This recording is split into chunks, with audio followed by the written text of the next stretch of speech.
తెలుగు సంబరాల తీయదను అలనాటి రుచుల సరికొత్త రూపం పరంపర స్వీట్స్. నమస్తే, వెల్కమ్ టు సుమన్ టీవీ. నేను మీ సాయి భైరి.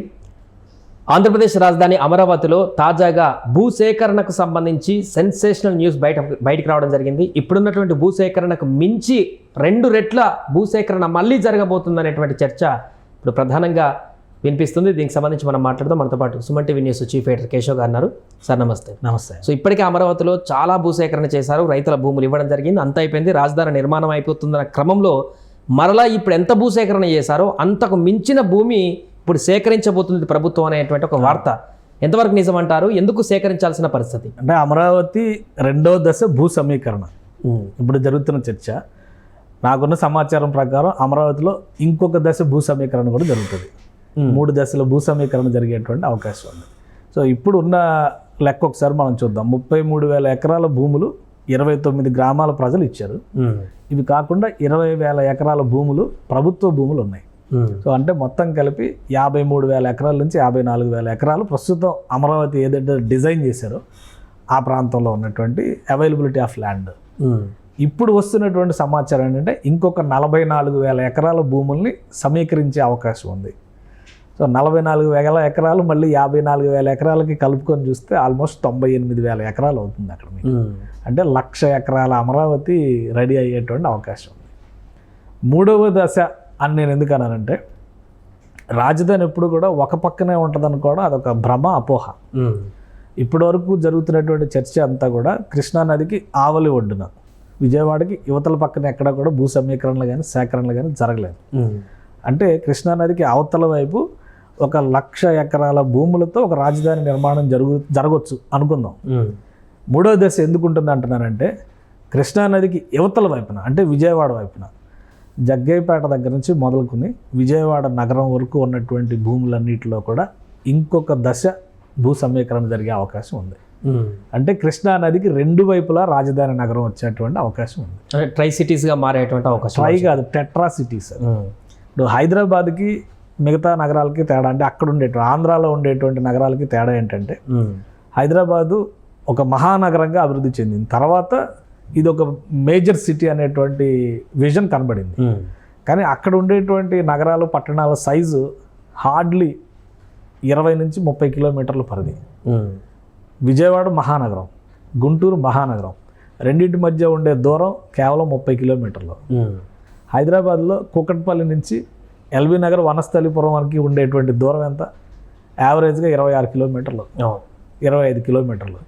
అంటే ఒక నగరం ఇక్కడ 25-26 కిలోమీటర్లు విస్తరించి ఉంటే విజయవాడ, గుంటూరు అనేటువంటి 2 మహానగరాలు కేవలం 30 కిలోమీటర్ల డిస్టెన్స్లో 2 మహానగరాలు ఉన్నాయి. ఇప్పుడు అమరావతి ప్రణాళిక ఏంటంటే ఈ నగరాలన్నిటి సమాహారమే అమరావతి ప్రణాళిక. ఈ 2 నగరాల మధ్యలో ఒక కొత్త నగరంగా అమరావతి విస్తరిస్తుంది. Amaravati inner ring road plus outer ring road పరిధిలో ఉండేటువంటి ప్రాంతం మొత్తం కూడా సిఆర్డిఏ పరిధిలోకి వస్తుంది. రాష్ట్ర ప్రభుత్వం చేసినటువంటి ప్రతిపాదనలో మాస్టర్ ప్లాన్లో సీడ్ క్యాపిటల్ ఏరియాని ఏదైతే 217 చదరపు కిలోమీటర్ల విస్తీర్ణంలో ఉన్నటువంటి నగరం ఉందో దాన్ని బేస్ చేసుకుని శాటిలైట్ టౌన్షిప్స్ డెవలప్ అవుతాయి. ఈ శాటిలైట్ టౌన్షిప్స్ అనేటువంటి మాట చంద్రబాబు నాయుడు 1996-97 నుంచి కూడా చెప్తా ఉన్నారు. హైదరాబాద్ సిటీ డెవలప్ అయితే దీనికి అనుబంధంగా శంకర్పల్లి డెవలప్ అయింది, షాద్ నగర్ డెవలప్ అయింది, ఇలా కొన్ని పేర్లు చెప్తూ వచ్చారు ఆయన. ఇప్పుడు అవన్నీ కూడా దాదాపు హైదరాబాద్ సిటీతో కలిసిపోతున్నటువంటి పరిస్థితి ఉంది. సేమ్ అదే విజను అక్కడక్కడ క్లస్టర్స్గా మాత్రమే డెవలప్ అయ్యి ఉన్నటువంటి పట్టణ ప్రాంతాలని అమరావతి కోర్ క్యాపిటల్ ఏరియా పరిధిలోకి తీసుకొచ్చేటువంటి ప్రణాళికే ఈ నగర విస్తరణ అనేటువంటి అంశం. అంటే రైతులు ఒప్పుకునేటువంటి అవకాశం ఉందా? ఇప్పటికే చాలా ఇచ్చేసారు. ఇది ఏంటంటే అర్బనైజేషన్ ప్లాన్ లో ఒక భాగం ఇది. సో ఇది ఒక నగరం కింద డిక్లేర్ చేయకపోయినా కానీ ఆటోమేటిక్గా ఫ్యూచర్లో నగరం అయ్యేటువంటి ప్రాంతాలు. సో ఇప్పుడు మీరు అన్నటువంటి డౌట్కి క్లారిటీ ఏంటంటే అమరావతిలో ల్యాండ్ పూలింగ్ జరిగిన తర్వాత ల్యాండ్ ఎక్విజిషన్ కాదు, భూ సమీకరణ జరిగిన తర్వాత చాలామంది చుట్టుపక్కల ప్రాంతాల రైతులు ప్రభుత్వానికి ప్రత్యేకమైనటువంటి విజ్ఞప్తి చేశారు. మా భూములు కూడా ఇస్తాము, డెవలప్మెంట్లో భాగం చేయండి మా ప్రాంతాన్ని కూడా అనేటువంటి కొన్ని ప్రతిపాదనలు చేశారు. ఇప్పుడు 2వ దశ విస్తరణ పైన రాష్ట్ర ప్రభుత్వం ఫోకస్ పెట్టడానికి ప్రధానమైనటువంటి కారణం ఏంటంటే అమరావతిని ఆనుకుని ఉన్న గ్రామాలు. ఇప్పుడు తాడికొండ మండలంలో ఉన్నటువంటి పొన్నెకల్లు అనే ప్రదేశానికి చంద్రబాబు నాయుడు గారు వెళ్తున్నారు. అది సీడ్ క్యాపిటల్ ఏరియాలో లేదు, కానీ తాడికొండ మండలంలోకి వస్తుంది. కొన్ని గ్రామాలు మాత్రమే క్యాపిటల్ ఏరియాలోకి వెళ్ళినాయి. ఇప్పుడు అలాంటివి ఆనుకుని ఉన్నటువంటి ప్రాంతాల్లో చాలా చోట్ల మేము భూములు ఇస్తాము అని స్వచ్ఛందంగా రైతులు అప్రోచ్ అవుతున్నారు ప్రభుత్వాన్ని. కూటమి ప్రభుత్వం ఏర్పడిన వెంటనే ఈ ప్రతిపాదనలు కూడా వచ్చినాయి.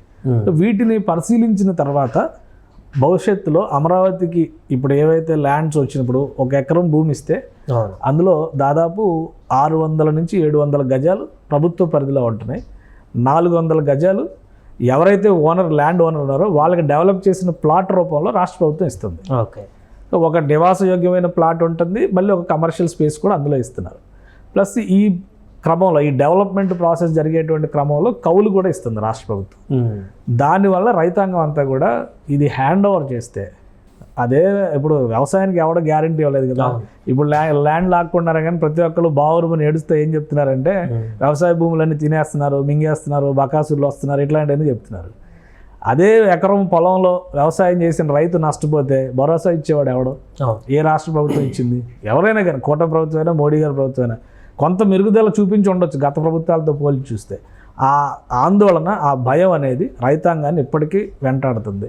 సో అది దృష్టిలో పెట్టుకొని రేపు అమరావతి అనేటువంటి ఒక నగరం మహానగరంగా రూపాంతరం చెందినప్పుడు మా భూములు కూడా ఇస్తే మేము కూడా బాగుపడవచ్చు, మా పిల్లలు కూడా బాగుపడవచ్చు అనేటువంటి సంకల్పంతోనే చాలామంది రైతులు పాజిటివ్గా ఉన్నారు.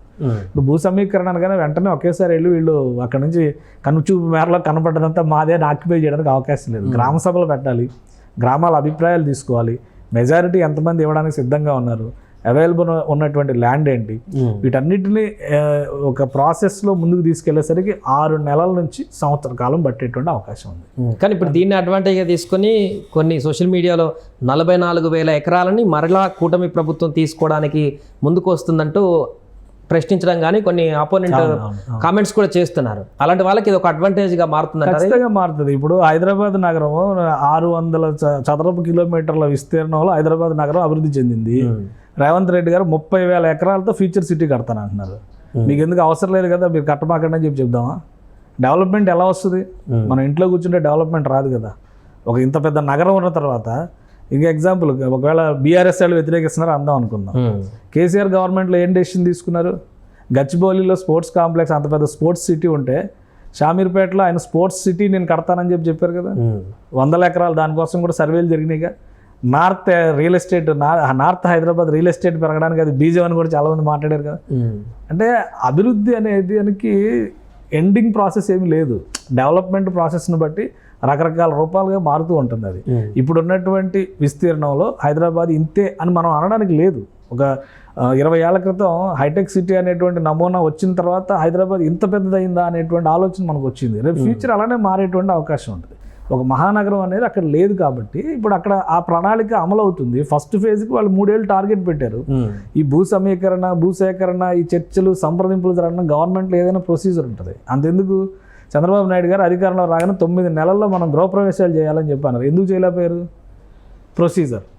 Procedure, legal issues, seed axis రోడ్డుని ఇప్పటివరకు నేషనల్ హైవే కనెక్ట్ చేసేటువంటి పరిస్థితి లేదు అమరావతిలో.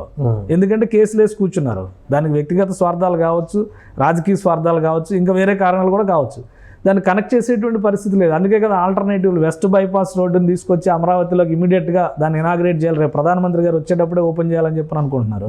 అటువైపు నేషనల్ హైవే 16ని కనెక్ట్ చేసేలాగా E13, E15 రహదారులు విస్తరించి నేషనల్ హైవే కనెక్ట్ చేద్దాం అన్నారు. ఇమీడియట్గా ప్రైవేట్ భాగస్వామ్యంతో ఇన్నర్ రింగ్ రోడ్డుని తీసుకొస్తే కనుక అమరావతికి ముందు యాక్సెసిబిలిటీ వస్తుంది. 2 ఏళ్లలో నిర్మిస్తాం మేము ప్యాకేజీల వారీగా అని చెప్పి ప్రైవేట్ సంస్థలు ముందుకు వస్తున్నాయి. అందుకని ఆలోచన చేస్తున్నారు. కాబట్టి డెవలప్మెంట్ అనేది ఫ్యూచర్ని ఆధారం చేసుకుని ఉంటుంది. ఇప్పుడు ఉన్నటువంటి పరిస్థితుల్లో ఇంకొక ప్రశ్న కూడా రావచ్చు. అక్కడ 3 పంటలు పండేవి ఉన్నాయి, 4 పంటలు పండేవి ఉన్నాయి, కాబట్టి ఇవన్నీ నాశనం అయిపోతాయి. ఇప్పుడు అవన్నీ కూడా స్టెబిలైజ్ చేస్తూ ఉంటున్నారు కదా. పోలవరం వస్తే రేపు నీకు ఆయకట్టు పెరుగుతుంది, ఉత్తర ప్రాంతంలో ఆయకట్టు పెరుగుతుంది, ఇటు గోదావరి కృష్ణా బెల్ట్లో ఆయకట్టు పెరుగుతుంది, రాయలసీమలో స్థిరీకరణ జరుగుతుంది. కాబట్టి వ్యవసాయానికి ఇతర మార్గాలు పెరుగుతున్నప్పుడు రాజధాని విస్తరణ, ఒక నమూనా రాజధాని నిర్మాణం అనేది అదేమి ఒక దుస్వప్నం అయితే కాదు. అందుకని ఒక ఆలోచన ప్రకారం వెళ్తుంది. రాజధాని ప్రాంతంలో ఉన్నటువంటి ప్రజలు కూడా దానిపైన ఆసక్తి చూపిస్తున్నారు. వాళ్ళకి ఇండివిజువల్గా బెనిఫిట్ ఉంది. రాష్ట్ర ప్రయోజనాలకి సంబంధించినటువంటి అభివృద్ధి నమూనాలు అందులో ఉన్నాయి. వీటన్నిటిని దృష్టిలో పెట్టుకుని మరొక దఫా భూసేకరణ అనేటువంటి ప్రణాళికను ఈ రోజుకి జరిగేది కాదు అది. ఎందుకంటే ఏదైనా ఆర్బిట్రేషన్, సంప్రదింపుల ద్వారానే జరుగుతుంది. చంద్రబాబు నాయుడు గారు అమరావతి అనేటువంటి ఒక ప్రాంతాన్ని రాజధానిగా డిసైడ్ చేసిన తర్వాత భూ సమీకరణ చేయడానికి దాదాపు 1.5 సంవత్సరాలు పట్టింది. ఇప్పటికి కూడా 37,800 ఎకరాలని రాజధాని ప్రాంతంగా రాష్ట్ర ప్రభుత్వం ఆ రోజు నోటిఫై చేస్తే ఇప్పటికి 3,000 ఎకరాల భూమి 33,000 ఎకరాల భూములే ఇచ్చారు. ఇంకా 3,600 3,700 ఎకరాల భూములు ఇవ్వలేదు. ఎందుకంటే రైతులు మేము ఇవ్వమని చెప్పారు. ఇప్పటికి కూడా వాళ్ళతో చర్చలు జరుపుతున్నారు. సో అందుకని ఇది ఏదో ప్రజాస్వామ్య పద్ధతిలో జరిగేటువంటి ప్రణాళిక, ఉద్దేశపూరితంగా మేము మాకు కావాల్సిందే అని కబ్జా చేసేటువంటి ఎత్తుగడైతే కాదు. అటువంటి ప్రయత్నాలు చేయడానికి అవకాశం లేదు. ల్యాండ్ పూలింగ్కి ల్యాండ్ ఎక్విజిషన్కి ఉన్నటువంటి తేడా అది 2013 చట్టం ప్రకారమే చేస్తున్నారు. ఒకవేళ నష్టాలు ఉంటే కనుక రైతాంగం ఇవ్వడానికి సంసిద్ధత వ్యక్తం చేయకపోవచ్చు. నేను చెప్తున్నాను కదా, 3వ దశ కృష్ణానదికి యువతల వైపు జగ్గైపేట నుంచి విజయవాడ వరకు కూడా భూ సమీకరణ జరిగేటువంటి అవకాశం ఉంది. ఆ ప్రాంతాల్లో కూడా కొన్ని సర్వేలు జరుగుతున్నాయి నాకున్న సమాచారం ప్రకారం. కొంతమంది అధికారులు ఆల్రెడీ ఆ ప్రాంతాల్లో అవైలబిలిటీ ఆఫ్ ల్యాండ్, ఎందుకంటే రివర్ ఫ్రంట్కి ఒక సైడ్ టూరిజం అని చెప్పని పెద్ద ఎత్తున డెవలప్ చేసి రెండో సైడ్ మురికివాడలను వదిలేయడానికి అవకాశం ఉండదు. అవతల సైడ్ కూడా డెవలప్మెంట్ చేయాలి. సో దీనికి తగ్గట్టుగా అక్కడ నగర విస్తరణ జరగవచ్చు, ప్రణాళికలు ఉండొచ్చు, ప్రభుత్వ కార్యకలాపాలు ఉండొచ్చు, ప్రైవేట్ భాగస్వామ్యాలు ఉండొచ్చు, టూరిజం రిసార్ట్స్ డెవలప్మెంట్ కూడా ఉండొచ్చు. అందుకని రెండు వైపులా ఇటువైపు కూడా జరిగేటువంటి అవకాశం ఉంటుంది. Right sir. అది మొత్తానికి అమరావతిలో ప్రస్తుతం మరొకసారి ల్యాండ్ పూలింగ్కి సంబంధించినటువంటి అంశం చర్చనీయాంశంగా మారింది. ఇప్పటివరకు అమరావతిలో ఎంతవరకు భూసేకరణ చేశారో అంతకు మించి మరలా 44,000 ఎకరాల వరకు కూడా సమీకరించబోతుంది ప్రభుత్వం అనేటువంటి అంశం అయితే ఇప్పుడు వైరల్గా మారింది. దీనికి సంబంధించి రైతులతో సంప్రదింపులు జరిపి ఎంత మేరకు సేకరణ చేస్తుందనేది చూడాలి. సుమన్ టీవీలో మీ పర్సనల్ అండ్ బిజినెస్ ప్రమోషన్స్ కోసం కింది నెంబర్కి కాంటాక్ట్ చేయండి.